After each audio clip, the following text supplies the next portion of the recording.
हे बघा, आता पातेलं मी ठेवलंय, गरम झालंय. त्याच्यामध्ये आपल्याला तेल टाकायचंय. तेल चांगलं तापायला द्यायचंय.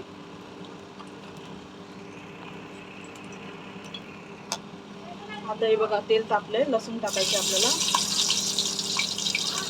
थोडी लालसर होऊ द्यायचे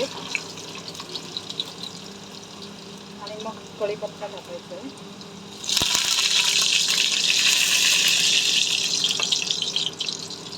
तांबूस कलर झाली लसूण की मग आपल्याला हा कांदा टाकायचा आहे. 2 मीडियम साईजचे कांदे घेतलेत मी. कांदा पण आता तांबूस कलर होईपर्यंत परतायचे आपल्याला. आता याच्यामध्ये टोमॅटो टाकायचा आहे. मी एकच टोमॅटो घेतलाय. 2 घेऊ शकता, कारण आपल्याला जवळा टाकायचा, त्याच्यासाठी आपल्याला आंबट पाहिजे. आणि मी ही बघा अर्धी कैरी घेतली आहे.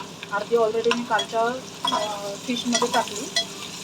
आता हा कांदा आणि टोमॅटो पूर्णपणे मॅश होण्यासाठी आपल्याला थोडंसं 1 चम्मच मीठ टाकायचं आहे आणि थोडा वेळ त्याला परतून झाकण लावून ठेवायचं. मग तो शिजला जाईल टोमॅटो व कांदा. पाणी सुटेल, तेल सुटेल आणि पाणी सुकून जाईल. त्यासाठी आपल्याला हे प्रोसिजर करायची आहे. पाहू शकता टोमॅटो वगैरे मॅश झालेला आहे.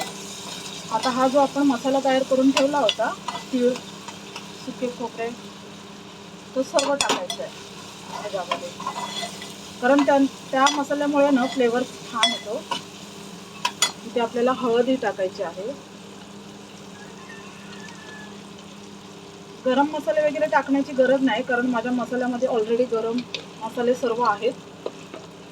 मी हळद पण कमी टाकले, कारण माझ्या मसाल्यामध्ये पण हळद असते. हे बघा, आता परत एकदा ह्याला आहे ना थोडंसं हे वाटीमध्येच पाणी टाकून मंद आचेवर मसाला शिजू द्यायचा आहे. मसाला आता आपला शिजलेला आहे. आता त्यामध्ये हा जवळा धुवून ठेवलेला होता तो असा टाकायचा आहे.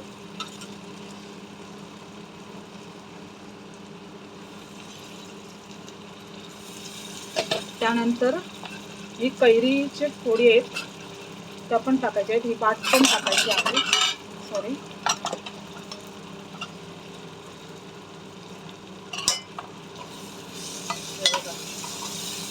आता परतून घ्यायचं आहे. हे बघा, पाहू शकता तुम्ही कसं तेल सुटलंय त्याला. आता हे जे आपण वाटून ठेवलेलं आहे फूस भाजी,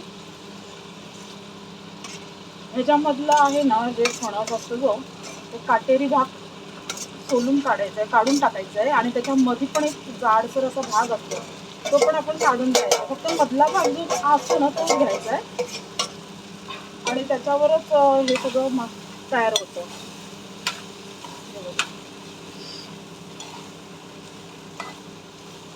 आता परतून घ्यायचं. ही रेसिपी माझी आजी बनवायची गावाला. ते उकळी आणि मुसळ असतं ना, ते जमिनीमध्ये खोल खड्डा, त्याच्यामध्येच ती बनवायची. आणि नंतर मग म्हणजे ती त्याच्यामध्ये वाटायची आणि नंतरला मग ती फोडणी द्यायची. आता मला ते मी पाहिलेलं होतं म्हणून मला यायला लागलं थोडंसं. म्हणजे मी ट्राय करते ज्या बघितलेल्या होत्या त्या रेसिपी. आता हे बघा, मी याच्यामध्ये कोथिंबीर टाकली आहे. आता आपल्याला थोडंसं अजून पाणी टाकायचं आहे, कारण आपण जवळा भाजलेला असला तरी पण तो जवळा शिजला पाहिजे थोडा, नाहीतर वास येणार त्याला.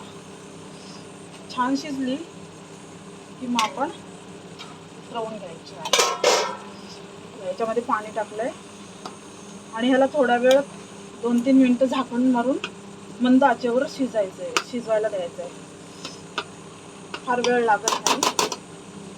सुगंधही छान येतोय. आवडली तर नक्कीच कमेंट करा, लाईक करा, फॉलो करा प्लीज.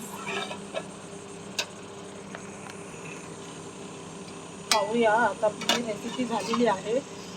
भाजी तेल पण सुटलंय बाजूला.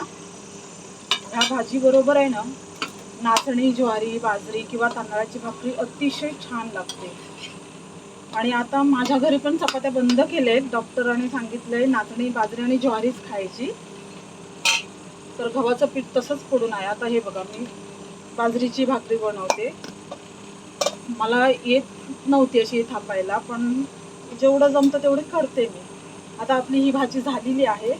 आता आपण बंद करायचं आहे. आणि प्लीज भगिनींनो, सर्वांना माझी विनंती आहे की लाईक करा, कमेंट करा. धन्यवाद. आपली कोकण पद्धतीची ही भाजी आहे, रत्नागिरी स्टाईल, माझ्या आजीची रेसिपी. तर त्यासाठी माझ्या आजीला एक श्रद्धांजली जाईल असं आत्ताच ती गेल्या महिन्यात ऑफ झाली आहे. तर त्या आजीच्या निमित्ताने मी आज ही आठवण म्हणून भाजी केली. तर तुम्ही मला लाईक कमेंट करा प्लीज.